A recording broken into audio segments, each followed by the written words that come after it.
Where is that?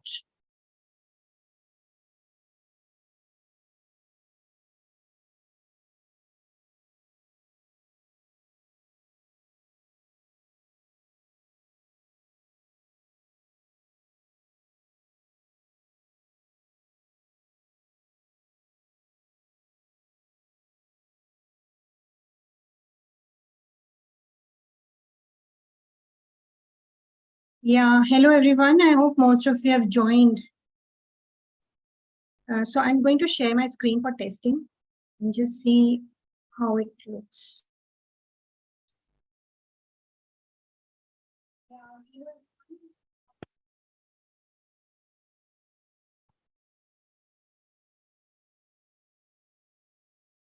Audible.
So is my screen visible?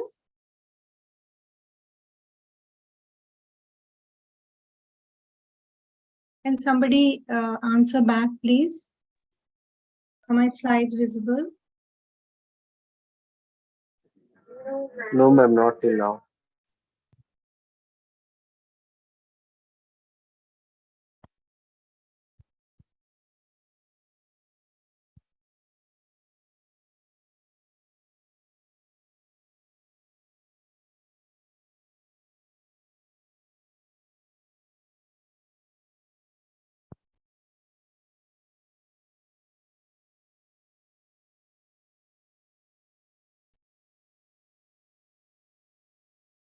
Oh, yeah, okay.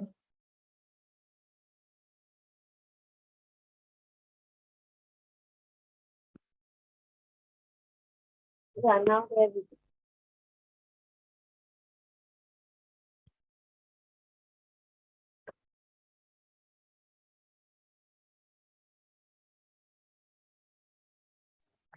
Now it is visible.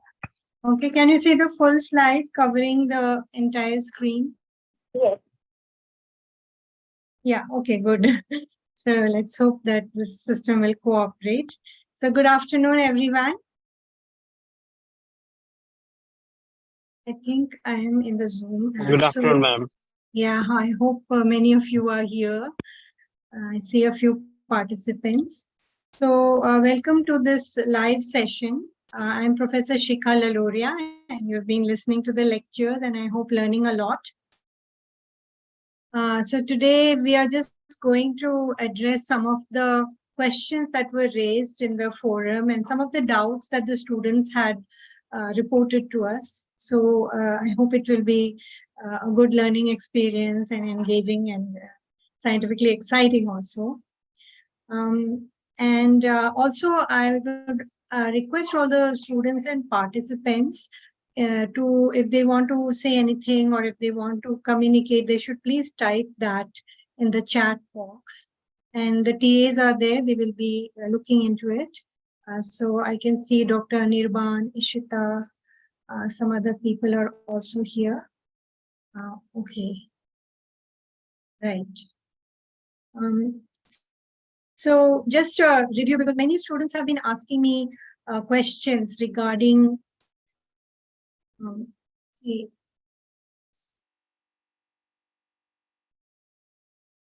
One moment.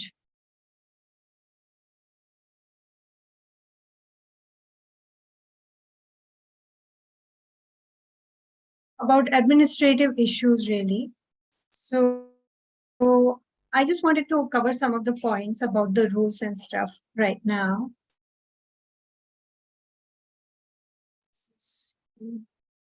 Okay.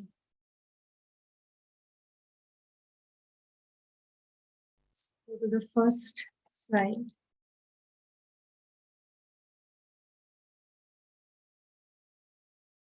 So I'll just update as we go along, and I just wanted to see if my video is on.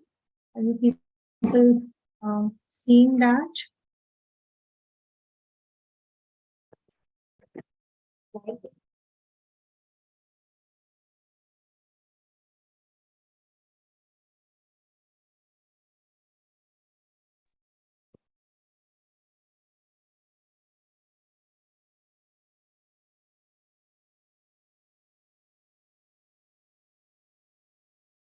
Okay, yeah. So now you can probably see me. I'll just go through some of the points quickly regarding the exams and stuff, because many people, although it's clear, they've been asking a lot of questions about it. And of course, they are there on my slide. And also today we have with us the teaching assistants of the course, Debulina and Swagatinath, and hopefully some of the tutors are also here. So let us begin. So I'll just do the share screen again and hope everything goes fine this time. Right. All right. Now we can see everything. I'm sharing the screen. Start the slideshow.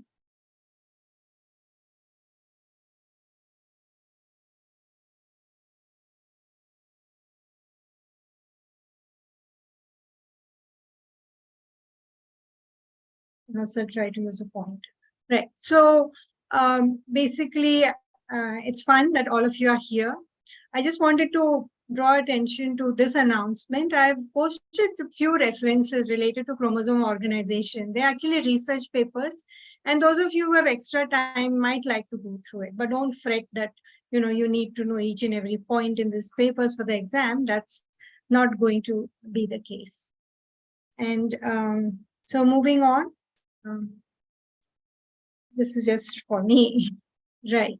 So I want to say that we have put in extra efforts. This time we have 3 tutors with us. They are PMRF fellows, and they've been interacting with all of you on a weekly basis.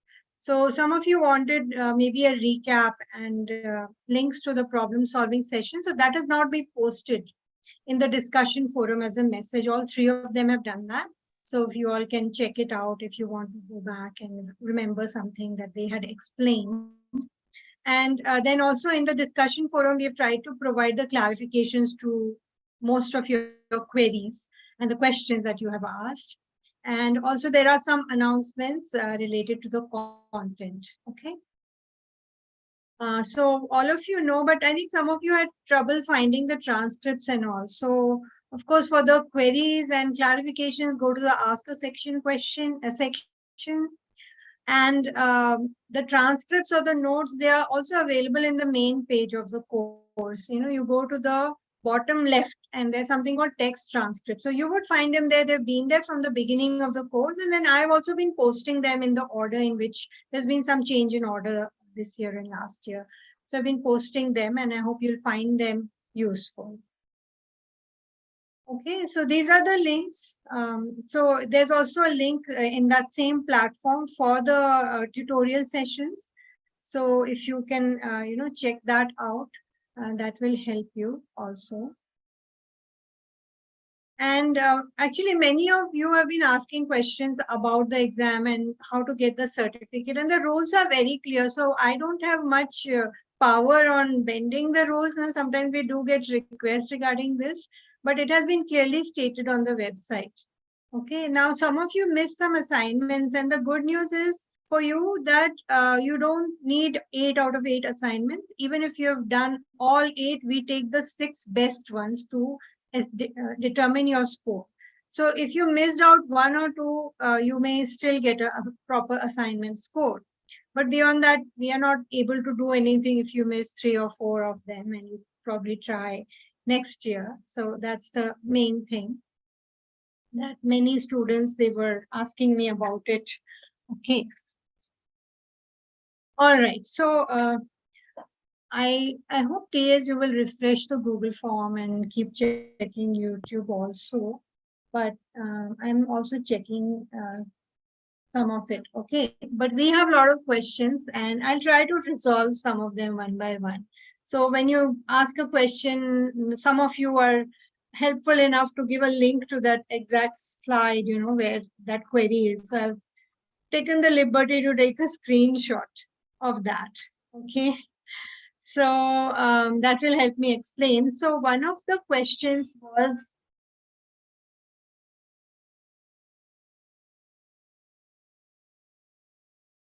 yeah, so one of the questions was asked by Tanya, and yeah, so Tanya wanted us to explain the step related to immune invasion on a particular slide in the lecture, cancer cell. And I looked at it and yeah, it's a little complicated. So I decided I'm going to try and explain that, and I hope you all can benefit, and also this doubt will be resolved. So now what is okay,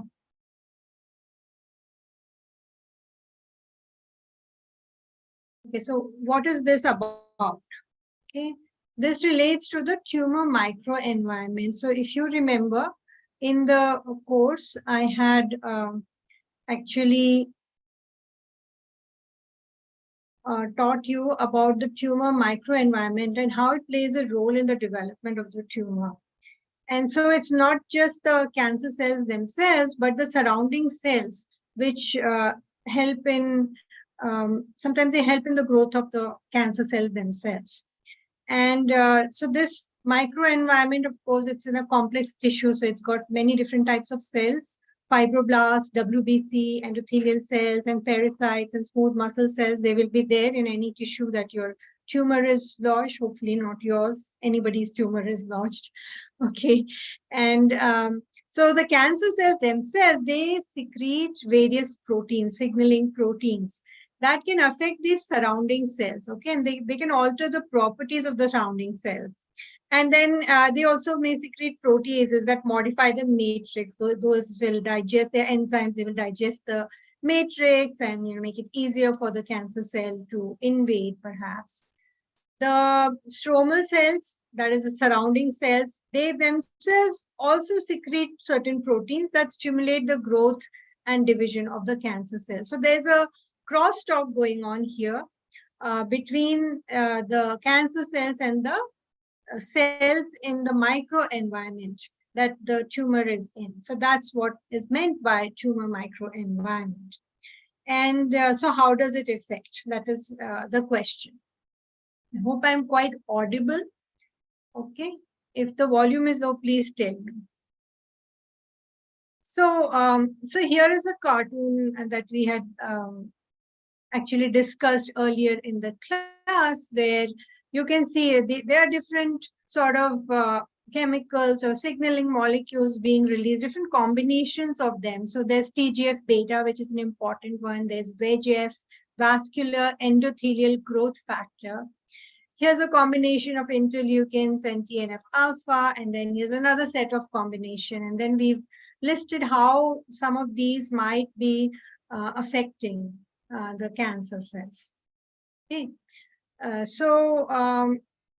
Coming to this, the first one was simple.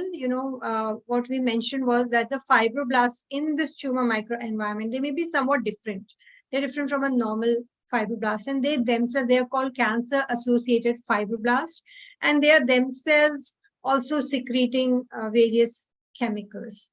And TGF beta is important for this transition from a fibroblast to a cancer associated fibroblast that sort of helps in the development of the cancer further.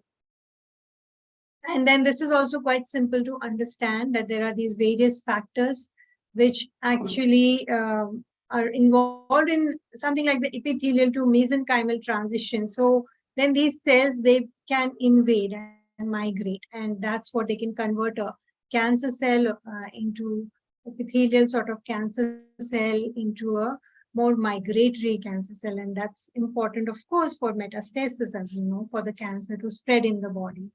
So these factors then also make the cancer or the tumor more dangerous.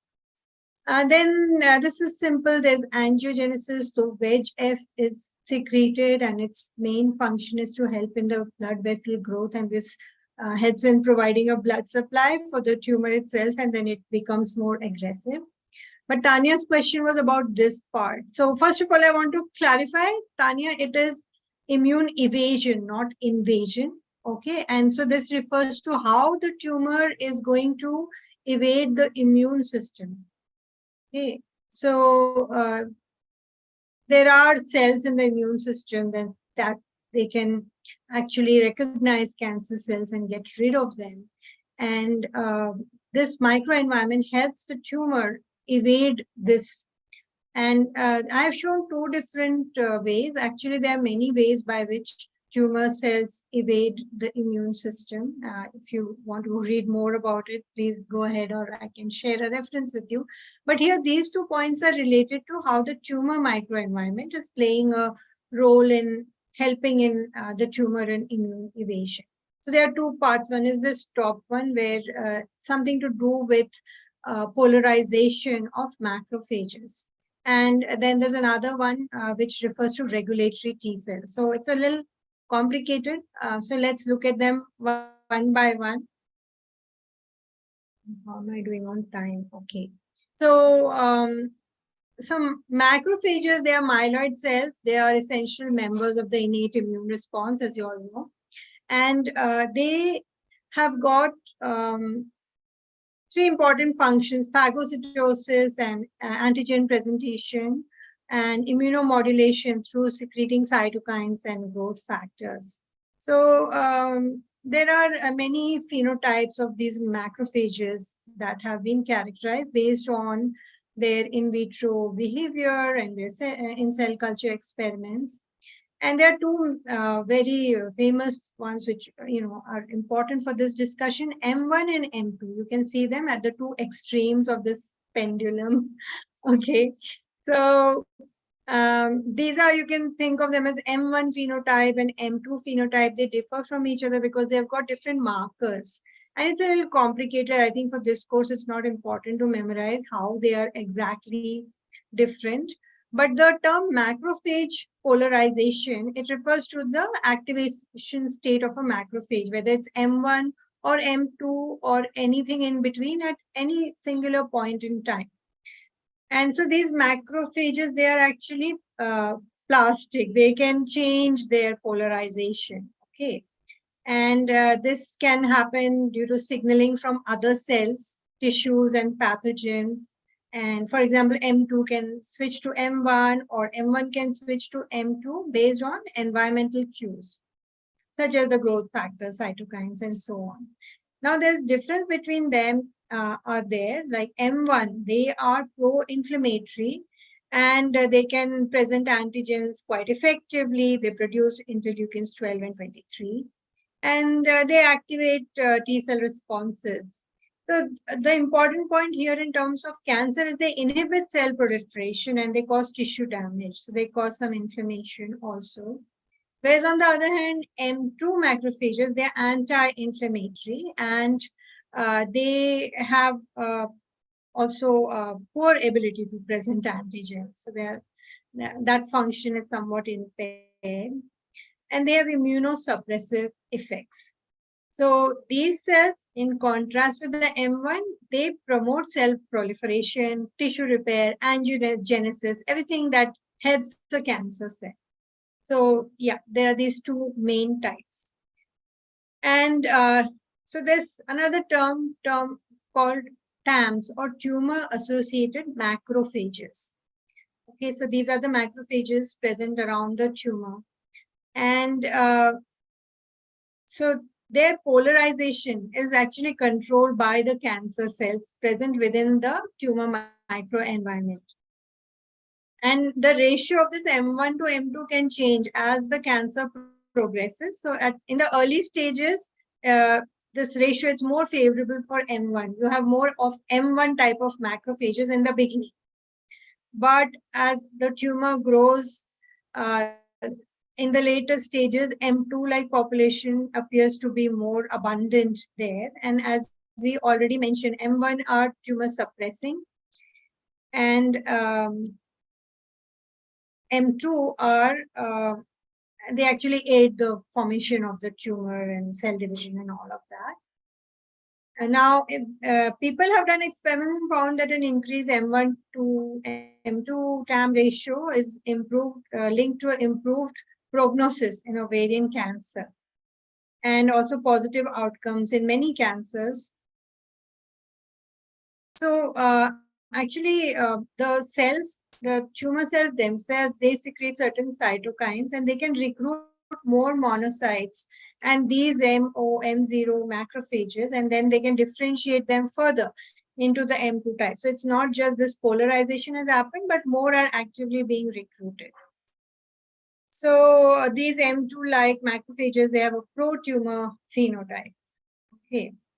So this is one way in which, of course, there is immune evasion by the tumor cells. And another one, the second one, which was listed in that figure, was a recruitment of pro-tumorigenic Tregs. Now, Tregs, they are regulatory T cells or suppressive T cells.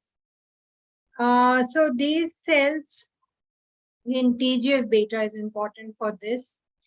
And so TGF-beta is produced in the tumor microenvironment, and it actually converts the effector T cells that normally attack cancer into these regulatory or suppressor T cells. And these cells, they are also recruited to the tumor microenvironment via these tumor cell-mediated cytokines. And basically, there are three main markers that identify these cells, which are listed here: CD4 plus, 25 plus, and FOXP3, which is a transcription factor.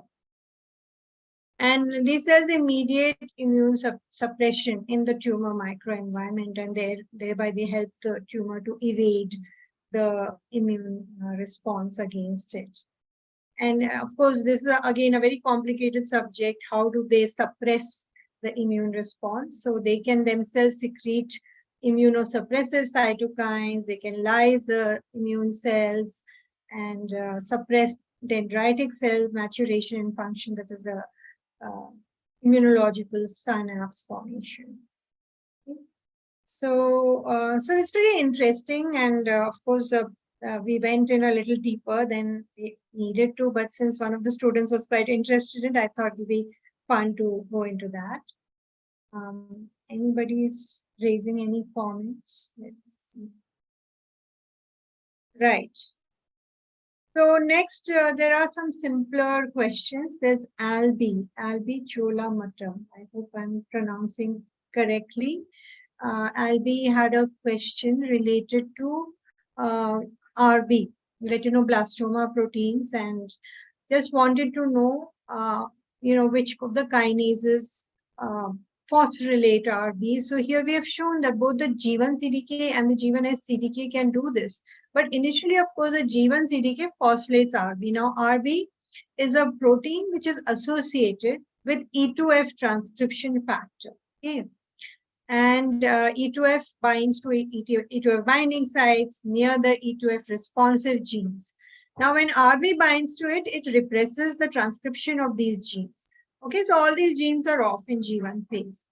But when it's phosphorated by the G1 CDK, then that phosphorylation, it doesn't inactivate, it causes the release of RB from E2F. So now E2F is free and the repression is lifted.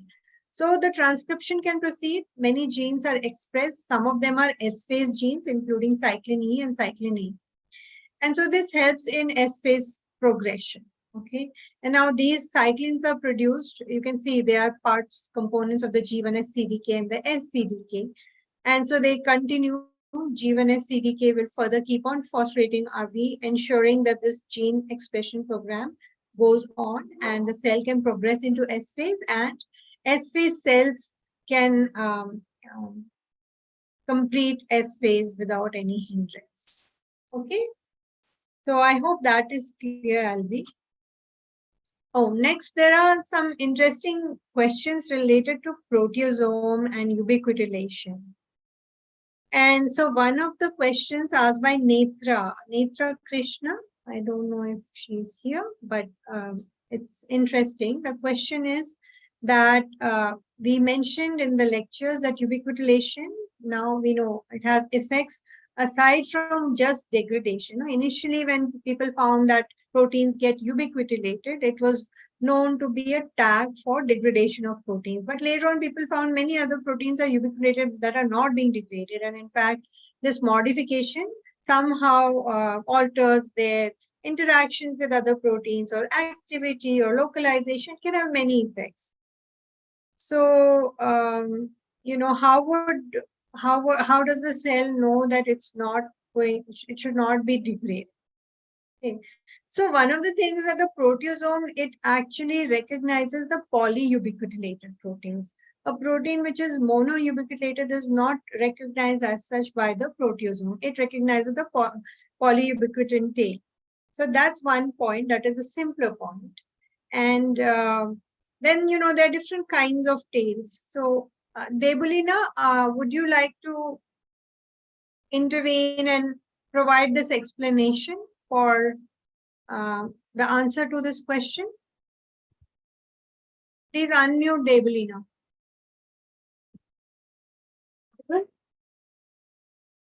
Yeah, Debulina, one of the TAs, she had an interesting insight here. So I'd like her to pitch in and help me out, help the students out. Okay, so am I audible? Yes, go on. Okay, so I would like to share the screen to explain it in a much simpler way. But you can't share screen. I can't share screen. Or do you want to share? I can stop sharing, Debulina. So you take the next two questions, yeah, related to the proteasome and the ubiquitin linkage to lysine. Yeah. Sure. Yeah, I'll just, I can pause it, or I'll stop share. All right, Devalina, go ahead and share your screen. You can't share. No, ma'am, I can't. It is showing me a message that both visible parts of the screen sharing.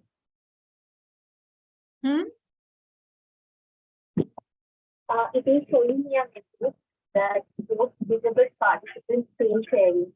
There is some.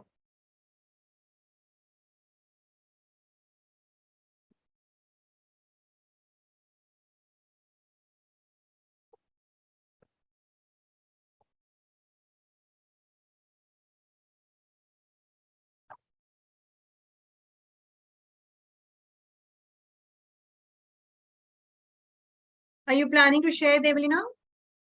Yes, ma'am, I'm trying. It seems that the NPTEL host has blocked all the participants from sharing his screen. Oh, okay. Okay, maybe I will explain it then, because they probably need to give you the privileges for sharing. All right, doesn't matter. I'll just come back. All right.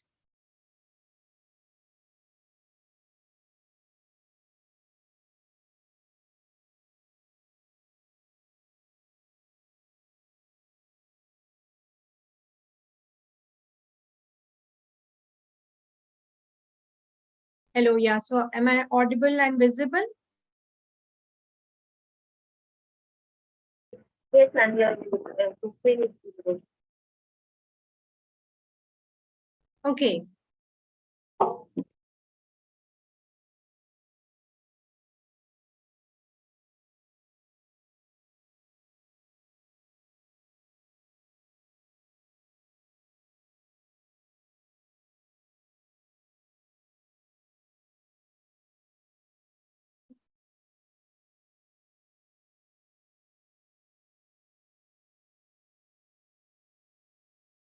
Yeah.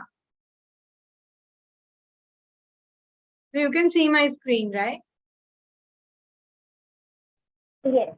So basically, Debelina had given this explanation, okay, and she's not able to share the screen, so I'll just inform you all. So there's the complexity and specificity in the ubiquitin proteasome system is generated by the ability of ubiquitin to form 8 different chain linkages with itself through 7 different lysine residues which are present and or the N terminus. So each type of these linkages is thought to adopt a unique topology, and it can therefore form a distinct binding surface. And this is also related to the next question which is coming up. So you can actually imagine, if you think of that polypeptide and there are lysines at different positions, and if there are linkages, obviously the overall structure of that chain will be different, right? So it will form a distinct binding surface. And there's complexities generated by formation of the polyubiquitin chains, which can be through the same linkage, or sometimes there's a combination of different lysine linkages, which can result in mixed or branch structures. So there's a lot of variation also going on there, and of course, a lot of interesting things to study. And it's through the recognition of these different polyubiquitin structures by ubiquitin binding protein that the intracellular fate of a protein is determined. So there's an interesting observation that in vitro, it has been observed that K63 polyubiquitin chains can bind to the proteasome in a similar way or with a similar affinity as K48. Okay, this is in vitro. Both of them can bind the proteasome. But inside the cells, the K63 chain binding to the proteasome is actually blocked by K63 specific ubiquitin binding protein. So even though it's there and it has the potential to bind to the proteasome, there are other proteins, these specific ubiquitin binding proteins that recognize this K63 and they bind to it instead. So they don't allow it bind to the proteasome. So the K63 polyubiquitin chains, instead they have been reported to mediate protein function in intracellular signaling, in DNA repair, and in endosomal to lysosomal degradation. So they are not being targeted to the proteasome, even though they have the affinity for it. So there's a lot of interesting regulation this way inside the cell. And it's always important to, keep that in mind. Okay, the next question was also asked by Netra. So Netra wanted to know how the properties of polyubiquitin chain differ if the bond is at lysine 48 versus 63. Now, this is a slide from my lecture actually where I was trying to explain this. And so you can actually see some difference right here if you look at this diagram. So the chains of these ubiquitin molecules, they are generated through isopeptide bonds, okay, which are formed between the C terminus of one ubiquitin and a specific lysine residue in the other. And this way it can go on. Of course, this is also mechanistically different. There are different E2s which will bring this about for lysine 48 versus 63. And I'm really not going to go into the details of that. But coming to your question, Netra, so people have done structural studies using NMR and small angle X-ray scattering of these inter-subunit interfaces of the lysine 63 linked di and tetraubiquitin. Here I've shown the diubiquitin. Okay. In comparison with the lysine 48 di and tetraubiquitins, and they observed that the lysine 63 linked ones, di and tetraubiquitins, they are more elongated than these ones, which is also sort of evident from this cartoon, although I wasn't thinking about it when I made it. Actually, these molecules for lysine 63, this is a little smaller. So actually, it's even longer. So yeah, this diubiquitin with the lysine 63 linkage is longer than this one. Okay, and then also the interfaces, if you look at the sides, Then if, some recognition has to happen from the side, then that surface, the inter-subunit interfaces as well as these other surfaces, they are all different. They present, different side chains. They will have a different structure. So they do adopt different conformations. And so this is how they are different, and they will be recognized by different proteins or different interfaces. Okay. Is that satisfactory? Is that I've covered everything there? Yeah. So shall we move on to the next one? Actually, there's not that much time left. So there was a simple question where somebody looked at this. Let me see. It's Albi again. So Albi is there, I think, in the group. And, here I was trying to explain the concept of checkpoints and painstakingly drew these yeast cells to the best of my ability. But here, here shown the CDC9 mutant, which is arrested in late S.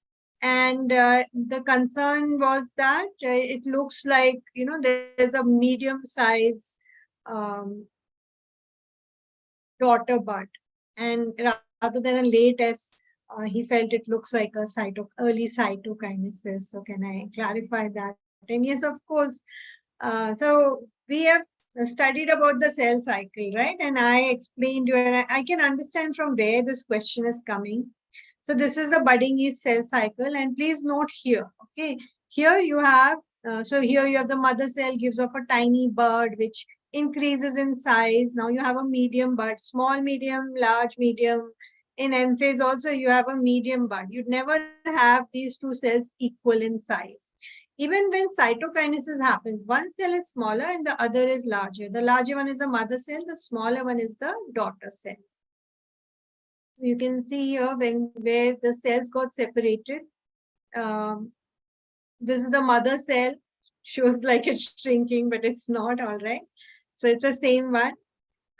But this cell was smaller. When cytokinesis happens, the daughter cell is slightly smaller than the mother cell, and then it grows up. And then it can also divide and start its own cycles of divisions. This is a normal cell cycle. But when you add chemical inhibitors, or you have a mutant, like in this case, we have the CDC9 mutant, it won't be like normal, because here S phase is in CDC9 is sort of stopped here because it's important in the later phases of S phase. But the bud might keep on growing. And in practice, it's very difficult to distinguish S phase arrested cells from G2M arrested cells just by looking at them. So for example, in the lab, we do HU arrest to arrest cells in S phase, and the cortisol arrest to arrest cells in G2M. And if you look at them under the microscope, they all look somewhat like this. So there'll be a large mother cell and a medium-sized daughter cell, and that the size of this can vary. But overall, it will look like this. So the S phase arrested cells also look like this, as well as in the cortisol. It's very hard to distinguish unless you go and quantify the amount of DNA. And of course, there is a difference. You can do that by FACS. So internally, of course, there are differences. So in the G2M stage, the DNA has completely duplicated, and you have a 2C DNA content. Okay, whereas in the S phase, that process has not been completed. So you have overall less DNA. So I hope that's clear, Albi. And so I wanted to use this point raised to bring up interesting point that in the budding yeast cell cycle, there is asymmetric division. It's an example of asymmetric cell division. Usually the daughter cell, by the time of cytokinesis, it has attained a mature enough size, but it is still slightly smaller than the mother cell. Okay, and that's just at a superficial level. There are also other differences in the biochemical composition of the cytoplasm. There are many interesting studies. I've shared a reference also regarding that. In fact, the daughter cell at the time of its origin or birth, regardless of which round of division the mother cell is at, it has got a full lifespan, whereas the mother cell is progressively aging with each cell division and at some point it will stop dividing. And so also people have actually compared the proteome between the mother cell and daughter cell, and they find interesting differences between them. And I think I may have responded to this query in the forum. So please look up this paper if you're interested in knowing more about it. Okay. So I hope that is clear.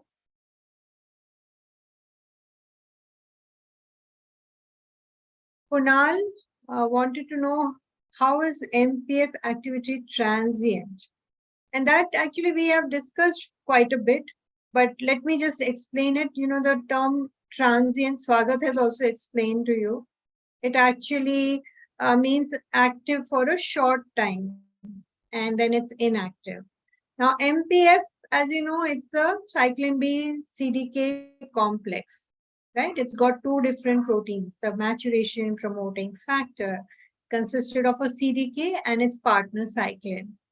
And these classical experiments, they showed that MPF, particularly this experiment, um, and they had assayed the activity of MPF, okay, in these sea urchin and clam eggs, and they found that it peaked at a certain time. And that peak correlates with when mitosis happens. So they said, oh, MPF has something to do with mitosis. Okay. Um, so this is the MPF activity. It correlates with mitosis. And then when they analyze cyclin proteins, now we have discussed about this famous experiment by Tim Hunt, where he saw certain proteins that whose levels rose and fall in a cyclical way, and they were termed cyclins for that reason. So they saw that this high activity of MPF occurred when the cyclin level, it crossed a certain threshold level. Okay, so there was some connection between them. So now you're asking, why is it transient? So when the cyclin level falls, and now we know that is because cyclin was getting degraded by ubiquitin-mediated proteasomal degradation. So when the cyclin level falls, then the MPF level falls, and that's why it's transient. It's high as long as cyclin is present and associated with the CDK. And when cyclin is targeted for degradation, then MPF also falls. Okay, so I hope that clarifies the question. Maybe this is my last slide. Okay, good timing. Yeah, we have 1 minute left. Bharat Kumar has joined on YouTube. Aditya, hope you all were able to resolve your doubts. I think I will stop sharing the screen then. Yep.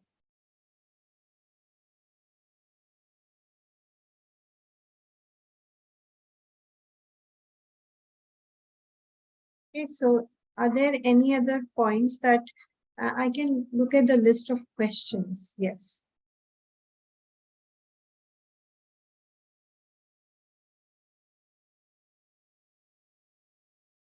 Yeah, someone had asked, Akshita had asked that, do I need to go in very deeply into the lectures? Or it's just for reading? But I would say please prepare thoroughly for the exam. And you should try to be familiar with all the core content in all the lectures. Okay. And I wish you all the best for the exam, those of you who are appearing. There were many other interesting questions, so let me see if I can find some of them. Okay, this is a doubt. I think Madhusaran had this doubt, thinking that MAD proteins and VUB don't delay mitosis and allow the cell to divide. So how come they are in the checkpoint complex? So I just want to clarify, it's not the MAD proteins that don't delay mitosis. It's actually the MAD and VUB mutants that don't delay the cell cycle progression in presence of benzimidazole. And therefore they divide inappropriately. So what this means is that these mutants, these are yeast cells that have mutations in the genes which encode MAD or VUB proteins. So normally the MAD or BUB proteins, they are active and they are part of the checkpoint and they prevent cell cycle progression when spindle assembly is not proper. But in these mutants, there are non-functional versions of these proteins. Okay. I think we have more time. Yeah, we are on till 5:15. So, so it's the mutants that don't delay the cell cycle progression. Okay. Because there are non-functional proteins which have mutations in of the MAD and the BUB checkpoint proteins. So these are inactive in their checkpoint function. So they are not able to participate in that. So even though the spindle assembly is not proper, the checkpoint function is compromised and therefore the cell cycle progression happens. And of course, that doesn't result in viable cells. You get these microcolony of cells which are ultimately inviable. I hope you understood that part. Now, another question which I came across in the forum was by Sneha Gowda.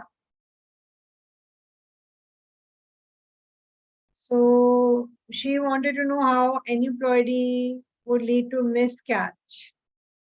And the simple answer to that is, and the fetus which may be resulting from such a zygote that has aneuploidy, it may not undergo development beyond a certain stage and the cells will become inviable and this will lead to miscarriage. And this is because like if you have one chromosome missing or a part of a chromosome missing, then you may have loss of genetic information involving essential genes, like those genes which are important for viability. And so, such a cell will not live, or if it divides also, it will not be a fully functional one. At some point, it will cease to divide. Or there could be perturbation of dosage of crucial genes. And that can also result in cellular defects, resulting in problem in embryogenesis. So, so that's an interesting question, and it's quite easy to understand. In fact, most of the zygotes that have aneuploidy, they just don't develop and always lead to miscarriage. But there are some exceptions, such as in case of Down syndrome, you might be knowing this trisomy of chromosome 21. There's Klinefelter syndrome, where you have XXY males, Turner syndrome. There is monosomy of X chromosome in females. So then there are some easier questions. I think we resolved them. I tried my best to resolve them in the forum. You can still post, there's still 1 or 2 days for the exam. So if you have further questions, please do post them, and we are tuned to the discussion forum and we are here to answer your questions.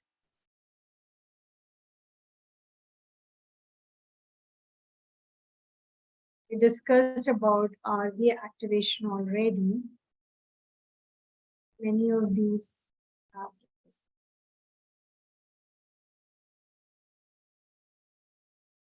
About caffeine, I think I don't know the name of the student here, but they wanted to know something about it. It's a little confusing, but I think we did try to explain, and Swagat has also explained. So caffeine actually inhibits MEC1 and TEL1, which are these checkpoint kinases. So it prevents the checkpoint from functioning. And when you combine it with, for example, HU or MMS that inflict damage, HU causes replication stress. And normally a normal cell will arrest because the replication stress checkpoint will be active and it will prevent that cell from dividing. But when you add caffeine on top of that, then that inhibits MEC1. It inhibits the checkpoint. It's like making a mutant in a way, right? Like we talked about the MAD-BUB mutants like that. If you had a checkpoint mutant, it would do the same thing. Here we are adding a compound that's an inhibitor of MEC1. So now the checkpoint is no longer active, and although the cell should be arrested, it goes ahead and it divides. And Of course, that is lethal for the cell because the DNA replication has not been completed in presence of H. So I hope that clears that doubt.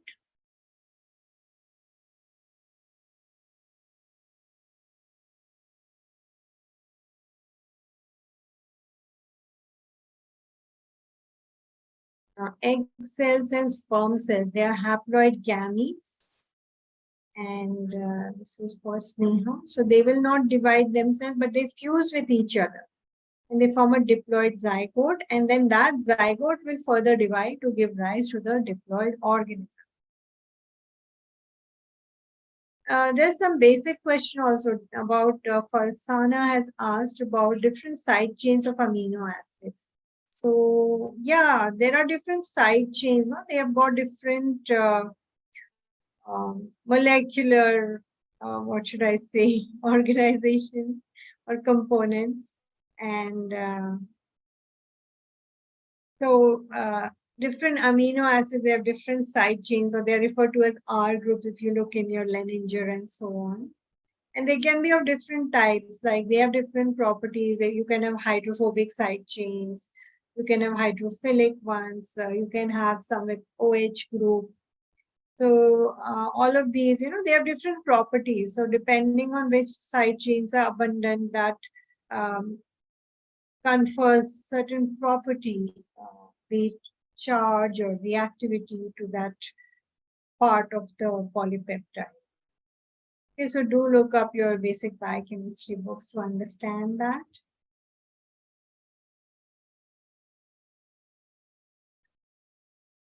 Much done with these specific questions.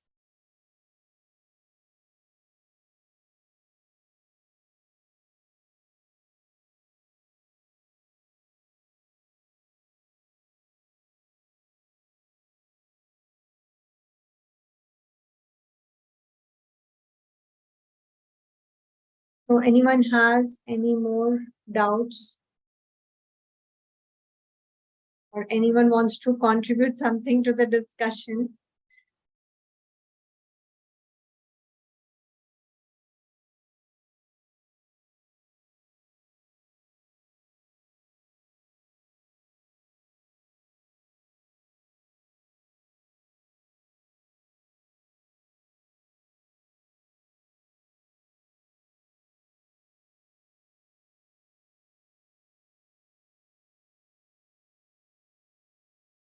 Okay.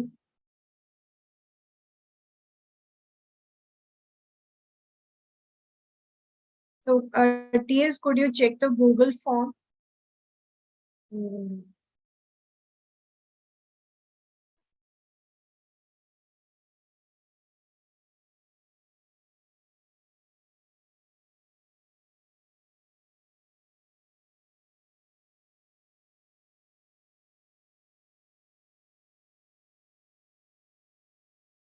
Yeah. So is there anything else that we wanted to explain? I think we're almost done on time.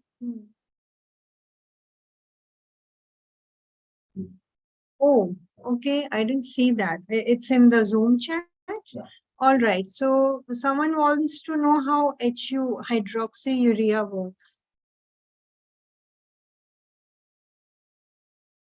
Find the chat box here. Okay. So hydroxyurea, it is an inhibitor of the enzyme ribonucleotide reductase.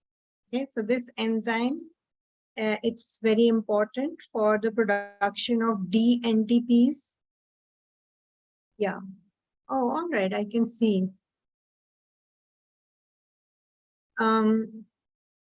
Right. So it inhibits this enzyme ribonucleotide reductase, and this is important for formation of DNTPs, which are, of course, the important substrates for DNA replication. So what happens is when you add HU, then you deplete the DNTP pools inside the cell.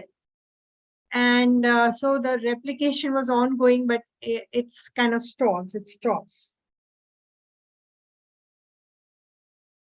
And so the replication fork stops, and then it's just waiting, and then sometimes it can collapse.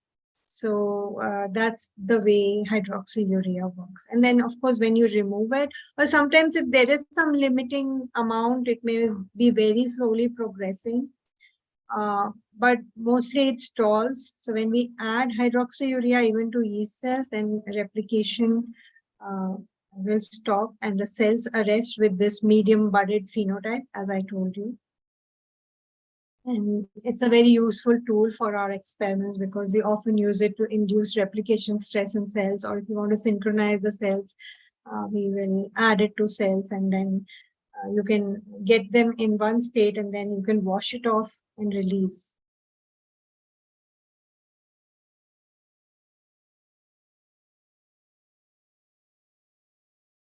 So someone is asking about large non-coding RNAs. I did mention, I think in one of the slides, that they play an important role, but I mean, they can be examined through molecular techniques. Of course, you can see whether they are present in cancer cells versus non-transformed cells. That can surely be done. That's how it was found. Okay.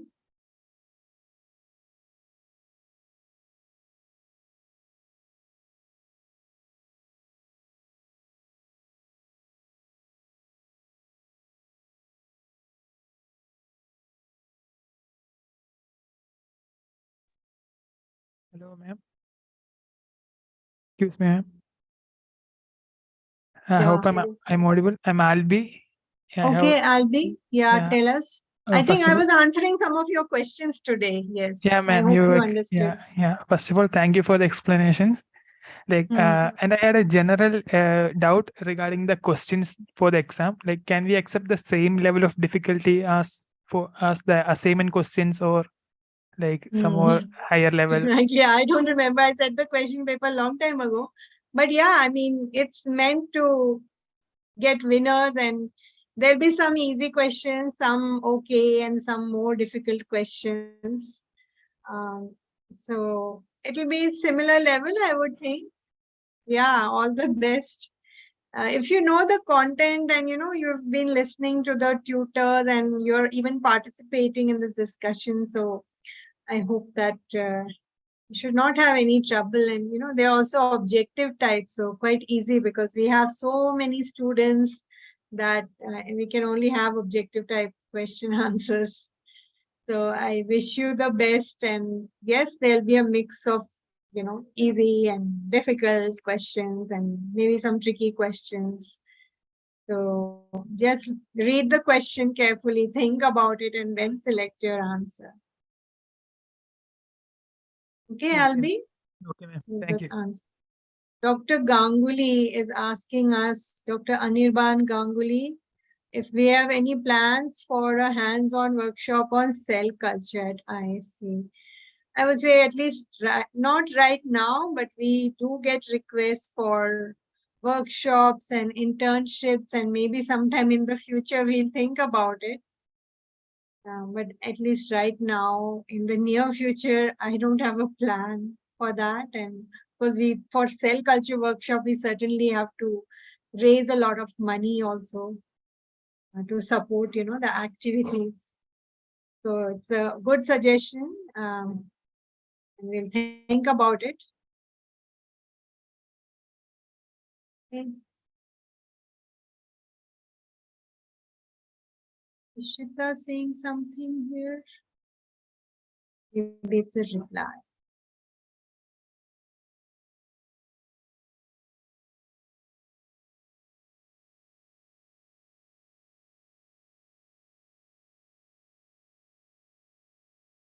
Any other points?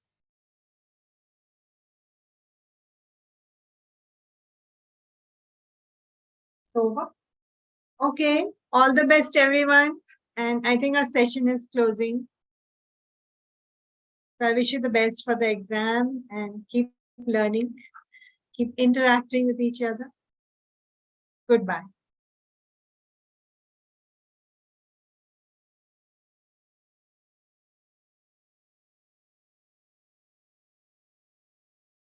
Pratik, So Pratik, please see the tutorial sessions where the tutors have tried to explain to you about the previous assignments, how to solve them, and so on. Books, Albert's, Lodish in Baltimore, those are all good books. And then some of the content I've also taken from papers and all. So it's many different sources. Some new information is also there you may not find in books.